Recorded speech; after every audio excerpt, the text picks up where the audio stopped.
Thanks, Nick, and good morning, everyone. I'd just like to start by thanking Nick and Resource Rising Stars. This is my first time presenting here, and I'm really excited to actually be able to tell you about my thoughts on copper generally and why we're in copper and what we're trying to do with... I don't know what we started with, sorry. We started with the end in mind there. We'll go back to the beginning. It's just about Canman 2 and Hillgrove and what we're trying to do. So if I just go to this one, I just would like you to read it, probably tonight when you're drinking red wine or watching the footy, so good luck. Copper. You'll hear me mention quite often through this presentation about our vision at Canman 2 and at Hillgrove. And you'll hear me talk about us and what we want to be. Our vision is to be a mid-tier copper producer in Australia. We have a single focus, and that is to deliver a sustainable operation and then grow our business in Australia. We have one mine and it's operating in South Australia. We've got around about 6,000 square kilometres of exploration lease. And our vision, as I said, is to be not to be a single copper asset company. Many ask me why that is. Copper demand is actually outstripping supply at the moment. It was mentioned a couple of times this morning already. The market actually does reward multi-operation companies, and the market does reward size. These all deliver good, strong shareholder returns, which is what we're about. Just to repeat something from a couple of presentations ago, humanity has mined copper for around about 5,000 to 6,000 years. It brought us out of the Stone Age into the Bronze Age, and I believe it is actually imperative to actually make the next transition of humanity into the electrical age. So we will need copper and we will need it in the future. I'll give you an example. What we need in the next 30 years is to mine everything that we mined in the last 5,000 years. We need to actually start somewhere between 5 and 6 operations per year to actually get what we need to get for 2050. Quite extraordinary numbers when you take the fact that it takes 10 to 20 years to actually discover a copper mine, to get it permitted, and then to actually build it and grow it. So 10 to 20 years is taking us pretty close to 2050. If you go back about 3 to 4 years and look at the supply-demand curves, it was predicted that we'd need these mines, and it was predicted that we'd need more copper. We have not delivered that, and therefore there is a shortfall. Supply is not meeting the demand. And I think this is why we're actually getting the price of copper now, and the price is reflecting that shortfall. So therefore, it's a great time to actually grow a copper mine and to be in the copper business. With this, we are actually designing Canman 2 at a copper price of $3.85 per pound. We don't believe, or I don't believe, that we're going to see the 60 cents that we saw in the 2000s. But I also believe that copper is a volatile commodity and we need to actually plan for the downs and reap the benefits in the ups. So as the copper price does fluctuate, we're designing the Canman 2 operation and any future operations we get to be sustainable. With this, we will actually reap the long-term bull run of copper, which I actually think will occur over the next 5 to 10 years, if not longer. From a geopolitical perspective, we can see the R between the COMEX and the LME. We've got China, Russia, US, we've got the Middle East relationships, we've got the tariffs on everything from the US. We just got to live through it. We will, and copper will actually continue to go up. They are certainly interesting times for me, and I think it's the right time for us at Hillgrove to actually start to think about what we're doing into the future. Moving on to my favourite topic, Canman 2 and Hillgrove. Just to start with, that picture is not photoshopped. It's actually where we are. We're in the Adelaide Hills.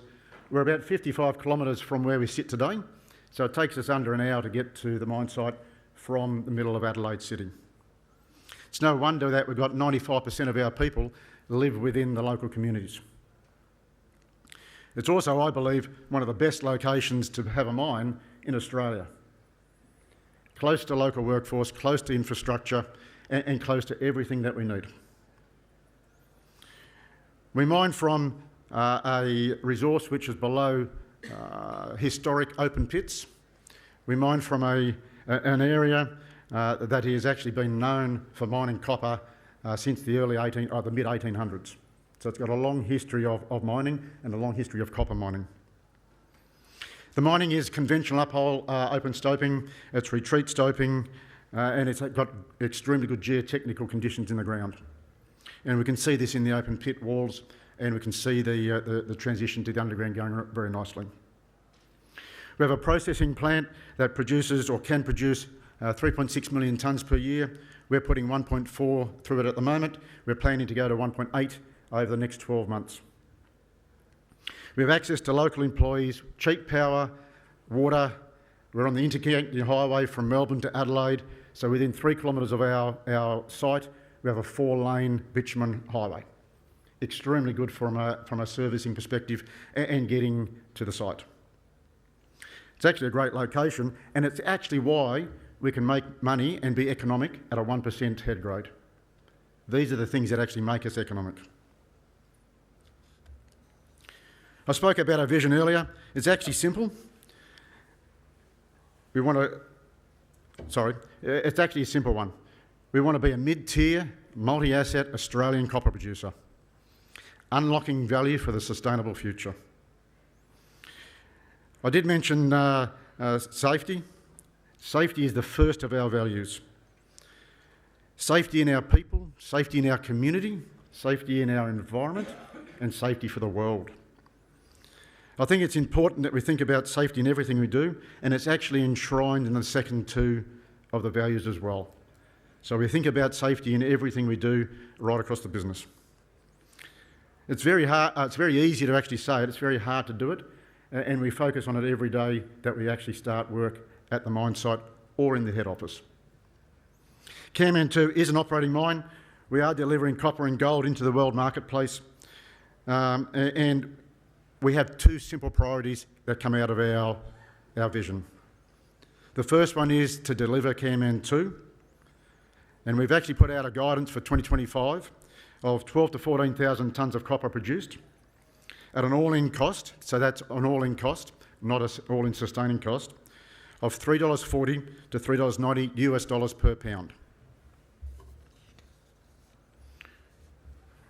When you see the current copper price, you can pretty work out quickly the free generation of cash that we can make, and we are making today. If you actually put that into the context of, and I'm going to use yesterday's price of a market cap of around 75 million, and you take that, we've got around about 20 million cash in the bank, so an EV of about 55, and then you go and look at all the current metrics that people use on valuing copper companies.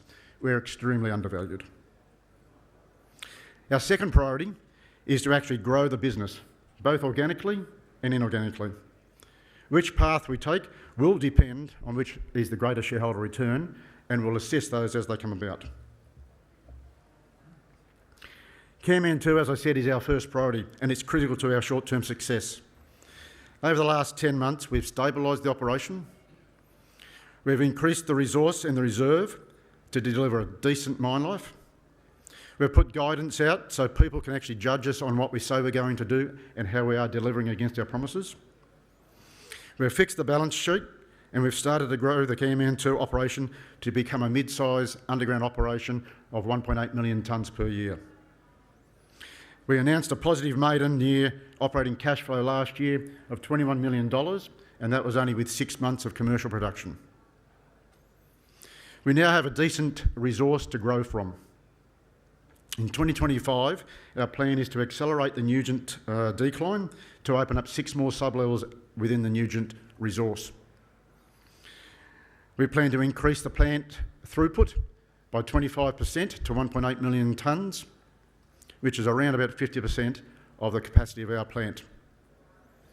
This will actually reduce our mining costs by about 15 to 20% as well. Underground drilling will continue and will accelerate. We're planning to do 20 kilometres of resource extension drilling. That's the black holes below the colours. And we're planning to do 40 kilometres or 40,000 metres of resource definition drilling.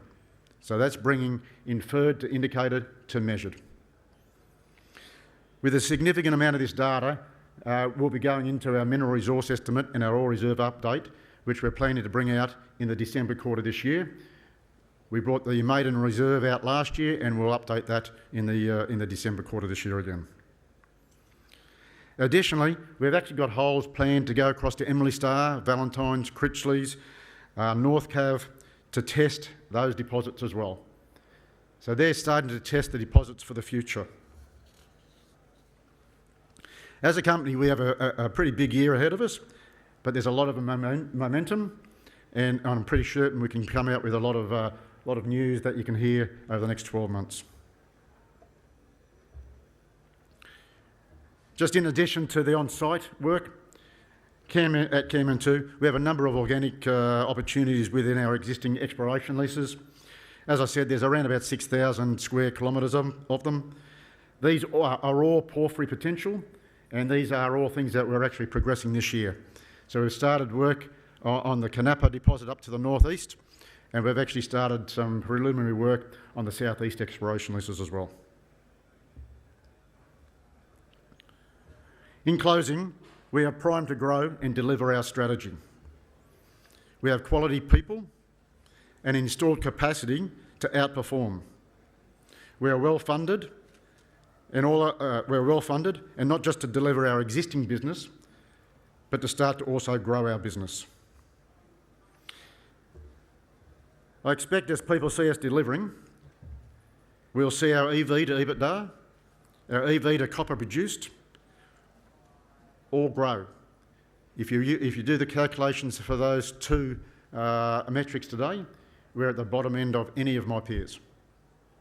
So a very simple delivery model should start to see us reap some of those benefits. Thank you very much for your time, and I hope you enjoyed the rest of the conference. I certainly am waiting for it.